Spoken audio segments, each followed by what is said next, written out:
নমস্কার বন্ধুরা, তথ্যমিত্র ইউটিউব চ্যানেলের পক্ষ থেকে তোমাদের সবাইকে স্বাগত। আজকে এই ভিডিওতে আমরা আলোচনা করব ত্রিপুরার আরও একটি গুরুত্বপূর্ণ খবর সম্পর্কে, এবং যেটি হচ্ছে ত্রিপুরাতে বর্তমান সরকার এবং বিরোধী পক্ষ সংক্রান্ত নতুন খবর প্রকাশিত হয়েছে। এবং বর্তমানে ত্রিপুরাতে যে অধিবেশন চলছে, অর্থাৎ 19শে সেপ্টেম্বর 2025 অধিবেশন হয়েছে এবং এরপর হবে 23শে সেপ্টেম্বর 2025 তারিখে, এবং সেই সংক্রান্ত কিছু গুরুত্বপূর্ণ তথ্য প্রকাশিত হয়েছে। সেই সম্পর্কে আলোচনা করব। সম্পূর্ণভাবে ভিডিওটি দেখতে থাকো এবং ত্রিপুরার এই ধরনের নিয়মিত খবরগুলি পেতে হলে অবশ্যই চ্যানেলটি সাবস্ক্রাইব করে রাখো। তো দেখো, এখানে বলা হচ্ছে ফের বিধানসভায়, অর্থাৎ 19শে সেপ্টেম্বর 2025 যে বিধানসভা অধিবেশন, সেখানে স্পষ্ট হলো যে রাজ্যে বিরোধীরা থেকেও নেই। দেখো এখানে কি বলা হচ্ছে, এখানে বলা হচ্ছে এই রাজ্যে বিরোধীরা যে থেকেও নেই তা আবার প্রমাণিত হলো শুক্রবার রাজ্য বিধানসভার অধিবেশনে। বিরোধীরা বিধানসভার বাইরে বিভিন্ন ইস্যু নিয়ে সরকারের বিরুদ্ধে যতটা সরব, বিধানসভার ভিতরে তার চাইতেও অধিক নীরব। এদিন দিনভর বিধানসভায় বিরোধী সিপিএম এবং কংগ্রেস বিধায়কদের এক প্রকার নীরব থাকতে দেখা গেল। রাজ্যের বিরোধীদের এমন হতাশাজনক ভূমিকা ঘিরে ইতিমধ্যে বিভিন্ন মহলে গুঞ্জন শুরু হয়েছে। অনেকেই বলছেন বিরোধীদের এমন হতাশাজনক ভূমিকা গণতন্ত্রের জন্য এবং রাজ্যবাসীর স্বার্থ সুরক্ষিত রাখার প্রশ্নে রীতিমতো অশনি সংকেত। এইভাবে চলতে থাকলে শাসক গোষ্ঠী আরও বেপরোয়া হয়ে উঠবে। এ নিয়ে সন্দেহের কোনো অবকাশ নেই।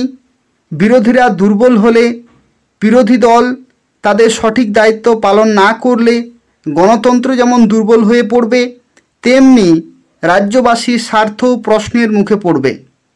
শাসক গোষ্ঠী তাদের মর্জি মতো, ইচ্ছে মতো সব কিছু করার চেষ্টা করে যাবে। তাদের বিরুদ্ধে কথা বলার কেউ থাকবে না। শুক্রবার বিধানসভায় দিনভর এমনই ছবি দেখা গেল। এ নিয়ে মিডিয়া গ্যালারিতেও দিনভর গুঞ্জন চলেছে।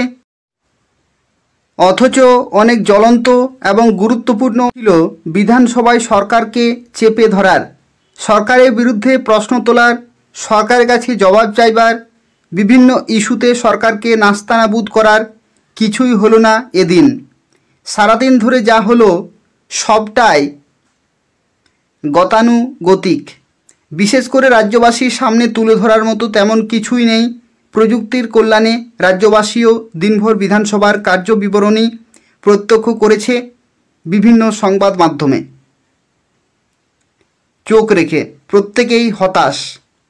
ইস্যু ছিল রাজ্যের আইন শৃঙ্খলার অবনতি, এমনকি সম্প্রতি বিধায়ক আবাসনে ঢুকে বিধায়ককে প্রাণনাশের হুমকি দেওয়ার ঘটনা। এদিন বিধানসভায় বিরোধী সিপিএম কংগ্রেস বিধায়করা কেউ এই বিষয়ে একটু টু শব্দ করলেন না। ইস্যু ছিল সম্প্রতি রাজ্যের সুস্থ সংস্কৃতির অঙ্গন রবীন্দ্র ভবনের পাশে বার কাম নাইট ক্লাবের অনুমতি দেওয়ার প্রসঙ্গ। যে ইস্যুতে সম্প্রতি গোটা রাজ্যব্যাপী জনমনে ব্যাপক প্রতিক্রিয়ার পাশাপাশি সর্বত্র তীব্র নিন্দা ও সমালোচনার ঝড় উঠেছিল। বিভিন্ন মহলের পাশাপাশি রাজনৈতিক দলগুলির পক্ষ থেকেও প্রতিবাদ জানানো হয়েছিল। কে বা কারা এমন একটি ঐতিহ্যবাহী স্থানে বার খোলার অনুমতি দিল, কেন তাদের বিরুদ্ধে ব্যবস্থা নেওয়া হবে না, এ প্রশ্নে এবং ইস্যুতে এদিন বিধানসভায় কেউ একটুও শব্দ উচ্চারণ করেননি। ইস্যু ছিল সম্প্রতি রাজ্যের ইতিহাসে সবচেয়ে বড় চেক জালিয়াতির ঘটনা ঘটে গেছে। আগরতলা পুর নিগমে চেক জালিয়াতি করে 16 কোটি টাকার উপর হাতিয়ে নেওয়া হয়েছে ব্যাংক থেকে। কিছু টাকা আটকানো গেলেও এখনও 9 কোটি টাকার উদ্ধার করা যায়নি। এই চাঞ্চল্যকর ঘটনায় প্রভাবশালী জড়িত থাকার ইঙ্গিত পাওয়া গেছে। শুধু তাই নয়, এই ঘটনার তদন্ত নিয়েও বড় ধরনের প্রশ্ন উঠেছে। এদিন বিধানসভায় এই ইস্যুতে একটি কথাও হলো না। সম্প্রতি রাজ্যের উচ্চ শিক্ষামন্ত্রী কিশোর বর্মন একটি সভায় ভাষণ দিতে গিয়ে তিনি বিরোধী দল থেকে শুরু করে স্বদলীয় এমনকি সংবাদ মাধ্যমকে শত্রু হিসাবে আখ্যায়িত করেছিলেন। কিশোর বর্মনের এই বিতর্কিত বক্তব্য নিয়েও রাজ্যে বেশ জলঘোলা হয়েছে। অথচ বিধানসভায় আজ বিরোধীরা এই ইস্যুতে সবাই ছিলেন চুপ। আর যাই হোক, স্বদলীয় শত্রু কে বা কারা? আজ বিধানসভায় মন্ত্রী কাছে এই প্রশ্নের জবাব চাইতে পারতেন বিরোধীরা, কিন্তু কেউ জবাব জানতে চাইলেন না। রাজ্যে জ্বলন্ত ইস্যু এখন নেশার বাড়বাড়ন্ত। নেশামুক্ত ত্রিপুরা স্লোগান এখন রাজ্য হাস্য কৌতুকে পরিণত হয়েছে। গোটা রাজ্য এখন নেশার হাব হিসাবে গড়ে উঠেছে। যুব সমাজ আজ নেশার করাল গ্রাসে। এই মারাত্মক ইস্যুতে এদিন বিধানসভায় কেউ একটি কথা বললেন না। গ্রামীণ অর্থনীতি আজ প্রশ্নের মুখে।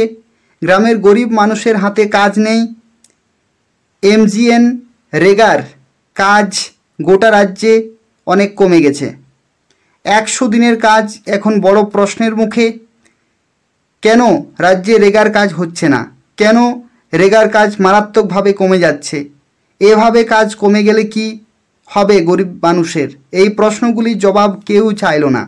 গোটা রাজ্যে দুর্নীতি এখন প্রাতিষ্ঠানিক রূপে পেয়েছে এবং একেবারে উপর থেকে নিচে পর্যন্ত দুর্নীতি জাঁকিয়ে বসেছে।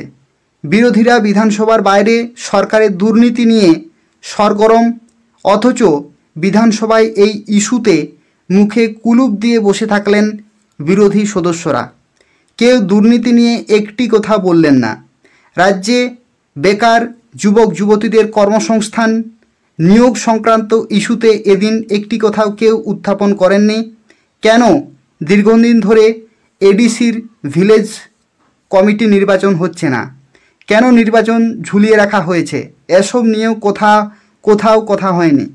এবং সব মিলিয়ে শুক্রবার বিধানসভায় অধিবেশনে বিরোধী দলের ভূমিকা ছিল একেবারেই নিরাশাজনক। এবং বিধানসভার বাইরে মাঠ গরম করার চেষ্টা করলেও বিধানসভার ভেতরে বিরোধীদের ভূমিকা কিন্তু হতাশাজনক। এদিন বিধানসভায় প্রথা অনুযায়ী প্রশ্নোত্তর পর্ব, কয়েকটি বিল উত্থাপন, স্মৃতিচারণ, শোক জ্ঞাপন, 3টি জনস্বার্থ বিষয়ক প্রস্তাবের উপর আলোচনা এবং দুপুরে নয়া অধ্যক্ষ রামপ্রসাদ পালের প্রত্যক্ষ থেকে দেওয়া ভোজনের মাধ্যমে অতিবাহিত হয়েছে প্রথম দিনের অধিবেশন। রাজ্যের ইতিহাসে বিরোধী দলের এমন হতাশাজনক ভূমিকা এর আগে দেখা যায়নি বলে দাবি অনেকেই করছে এবং প্রশ্ন উঠছে, তবে কি নেতৃত্বে ঘাটতি, নাকি এর পেছনে অন্য কোনো রহস্য রয়েছে? তো দেখো, এই যে আপডেটটি এটা কিন্তু প্রকাশিত হয়েছে এবং এই আপডেটে বলা হচ্ছে যে 19 সেপ্টেম্বর 2025 যে বিধানসভার অধিবেশন হলো ত্রিপুরাতে, সেই অধিবেশনে কিছু কিছু দাবি বা প্রশ্ন তোলা হলেও আরও কিছু রাজ্যের গুরুত্বপূর্ণ এবং খুবই সিরিয়াস দাবি কিন্তু ছিল। সেগুলো সেদিন কোনো রকমের দাবি করা হয়নি বা প্রশ্ন বা আলোচনা কিছুই হয়নি। এবং আগামী যে অধিবেশন আসছে সেটা হচ্ছে 23 সেপ্টেম্বর 2025। এই 23 তারিখে কি আলোচনা করা হবে সেটাই কিন্তু দেখার বিষয়। না হলে তোমরা বুঝতেই পারছো যে ত্রিপুরাতে কিন্তু গণ আন্দোলনের ডাক দেবে প্রত্যেকেই। তার কারণ হচ্ছে একেবারে সাধারণ জনগণ থেকে শুরু করে যারা সরকারি কর্মচারী প্রত্যেকেই কিন্তু এই সমস্ত বিষয়ে ক্রুদ্ধ হয়ে আছেন। তারা কিন্তু যে সমস্ত প্রাপ্য জিনিস সেগুলো কিন্তু তারা কেউই পাচ্ছেন না। সাধারণ গরিব মানুষ থেকে শুরু করে সরকারি কর্মচারী তারা কিন্তু নিজেদের প্রাপ্য জিনিসটুকুও কিন্তু পাচ্ছে না এই সরকারের সময়কালে। এবং দেখা যাক ত্রিপুরাতে কবে সুসংবাদ বা সুখবর আসবে প্রত্যেকের জন্য, সেটাই কিন্তু দেখার বিষয়। এবং আগামী যে সমস্ত অধিবেশনগুলি আসবে পরবর্তী মাসে, সেই অধিবেশনে যাতে এই সমস্ত দাবিগুলি আরও নিশ্চিত করা হয় তার জন্য প্রত্যেকেই কিন্তু গণ আন্দোলনে যোগ দেবে।